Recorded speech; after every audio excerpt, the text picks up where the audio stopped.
আসসালামু আলাইকুম, welcome back to my channel. সবাই ইমান এবং স্বাস্থ্য ভালো আছে। সবাইকে জুম্মা মোবারক। তো আজকে শুক্রবারের দিন, সারা সপ্তাহে খুব ব্যস্ততা থাকে। তো সপ্তাহে দুটো দিন পাই, শুক্রবার আর শনিবার। তো এই দিনে চেষ্টা করি একটু ঘরটাকে গুছানো। আমার গার্ডেনটা, ছোট্ট একটা গার্ডেন তৈরি করেছি আমি বারান্দাতে। সেই গার্ডেনটা একটু পরিচর্যা করি গাছগুলোতে, পাশাপাশি সব কিছু শেষ করে তারপরে একটু নিজের যত্ন নিই, নিজের স্কিন কেয়ার করি, হেয়ার কেয়ার করি। তো এখন আমি কিছুক্ষণ আগে আমার ছোট্ট গার্ডেনটায় আমি গাছগুলো সুন্দর করে পরিচর্যা করলাম। এই যে আমার হাতে দেখতে পাচ্ছেন, এটা হলো ক্যাকটাস গাছ। আমার খুব পছন্দের গাছ এটা। আমি বড় আপুর বাসা থেকে এই গাছটা নিয়ে এসেছি। এই গাছটা ছোট, কিন্তু আমি যখন এটাকে একটা একটা করে নিয়ে মাটিতে পুঁতে দিব, তখন এগুলো আস্তে আস্তে এরকম বড় হবে, শাখা পোশাখা এটার মতো হবে। তো আজকে আমি আমার গার্ডেনে এখান থেকে কয়েকটা ক্যাকটাস পাপড়ি নিয়ে আমি সেখানে বুনেছি। আসলে এই গাছটার মধ্যে একটা রহস্য, সবচেয়ে বড় হচ্ছে সিক্রেট ব্যাপার, যে আপনি যদি এই গাছটা আপনার বাসায় রাখেন তাহলে আপনার কোনো শত্রু থাকবে না। এটা ঘরের জন্য খুবই ভালো। আমি এই জিনিসটা মানি, তাই আমি আপুর বাসায় অনেক গাছ, এগুলো বাসা থেকে একটা চেয়ে নিয়ে আসছি। এখন এটা থেকে আমি আমার ছোট্ট গার্ডেনটায় আরও কিছু টবে বুনে দিয়েছি, ওগুলো হবে।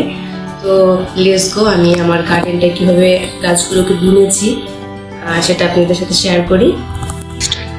তো ওইখান থেকে আমি এক একটা পাপড়ি নিয়েছি ক্যাকটাস গাছে, এখানে তিনটার মধ্যে লাগিয়েছি। আর এটা হচ্ছে মানি প্লান্টেশন। আমি আমার বারান্দার মধ্যে অনেক মানি প্লান্টেশন আছে, এখান থেকে আমি পানির মধ্যে লাগিয়েছি, মাটির মধ্যে লাগিয়েছি। এটাতে আমি বোট মরিচের বিচি বুনেছি। আর এগুলো আমার পুদিনা পাতা। আসলে এখানে তেমন একটা রোদ পাওয়া যায় না, তাই গাছগুলো বড় হয় না। তো আমি এজন্য এখানে বেশি একটা গাছ লাগাই না। তো আমার বারান্দাটা এখন আপনাদের সাথে দেখাবো। তো এই হচ্ছে আমার বারান্দা। এই যে দেখতে পাচ্ছেন, খুব সুন্দর করে আমি মানি প্লান্টেশন বুনেছিলাম। এটা ওয়ালের মধ্যে হয়েছে, আস্তে আস্তে পুরো ওয়াল ছড়াবে। পাশেরগুলো আমি দেখাচ্ছি। তো এই হচ্ছে বাকিগুলো টবের মধ্যে যেগুলো আমি বুনেছিলাম। আসলে আমার মানি প্লান্টেশন গাছ খুব ভালো লাগে। আমি ছোট্ট একটা মানি প্লান্টেশনের টব লাগিয়েছিলাম, সেখান থেকে এতগুলো মানি প্লান্টেশন হয়েছে, ছড়িয়েছে, এখানেও আছে। তো আমি এই ওয়ালগুলোর মধ্যে ছড়িয়ে যাবে আস্তে আস্তে। আর এটা হচ্ছে আমার খেজুর গাছ। ঘরের মধ্যে খেজুর গাছ থাকা ভালো, তাই আমি এই কয়েকটা গাছ বারান্দার মধ্যে লাগিয়েছি। তো আমি এখন আমার গাছগুলোতে একটু পানি দিব। আমি এতক্ষণ বাইরের বারান্দাটায় আঙিনার পাশে ওইখানটা দেখিয়েছি, এখন এই গাছগুলোতে আমি একটু পানি দিব।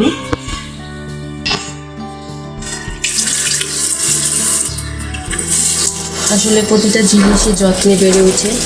আপনি গাছ লাগাবেন, এগুলোকে যত যত্ন করবেন এগুলো তত বেশি সুন্দর হয়ে উঠবে, প্রাণীনতা বেড়ে উঠবে। তো এরকম গাছে প্রতিদিন পানি দিবেন দুবেলা করে। আর এই মানি প্লান্টেশন গাছগুলো একটু লাগিয়ে এনে দিলে, একটু যত্ন করলে খুব তাড়াতাড়ি বড় হয়ে যায়। এটা যদি মাটিতে না বুনতে চান, পানির মধ্যেও রেখে দিতে পারেন। সুন্দর পানিতেও অনেক দিন এটা বেঁচে থাকে, মরে না, তারপর গাছগুলো বড় হয়ে যায়। আর এখানেও আমি গ্লাসে লাগিয়েছিলাম আমার বেসিংয়ের পাশে। এই গ্লাসটার মধ্যে এভাবে পানি দিয়ে, এই যে যারা মাটিতে বুনতে পারেন না কিংবা মাটি নাই, চাচ্ছেন না মাটিতে বুনতে, তারা এরকম সুন্দর কাচের গ্লাসে, কাচের জারগুলোতে এই গাছগুলো খুব ভালো হয়। তো এরকম পানি দিয়ে লাগিয়ে দিবেন, আর সপ্তাহে 2 দিন করে পানি চেঞ্জ করবেন, দেখবেন গাছগুলো খুব সুন্দর বড় হয়ে উঠেছে। তো এই ক্যাকটাস গাছটা যত্নে আর ভালোবাসায় বড় হয়। তো আপনি এই গাছটা লাগিয়ে যত এটার কেয়ার করবেন, এটাকে যত্ন করবেন, পানি দিবেন, ভালোবাসা দিবেন, এই গাছটা ততই বড় হয়ে উঠবে, বেড়ে উঠবে।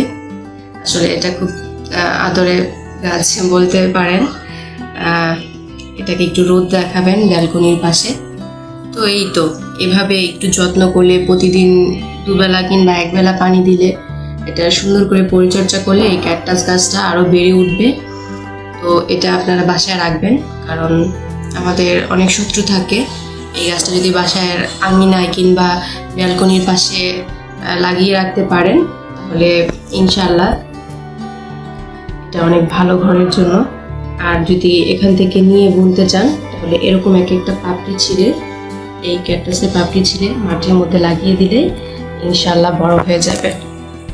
তো এই তো আজকে ফ্রাইডে আমি আমার বারান্দার গাছগুলোর যত্ন করলাম, ঘর ক্লিন করলাম, সকালবেলা উঠে সমস্ত কাজ আমার শেষ হয়ে গেছে। এখন আমি নিজের স্কিনের যত্ন নিব।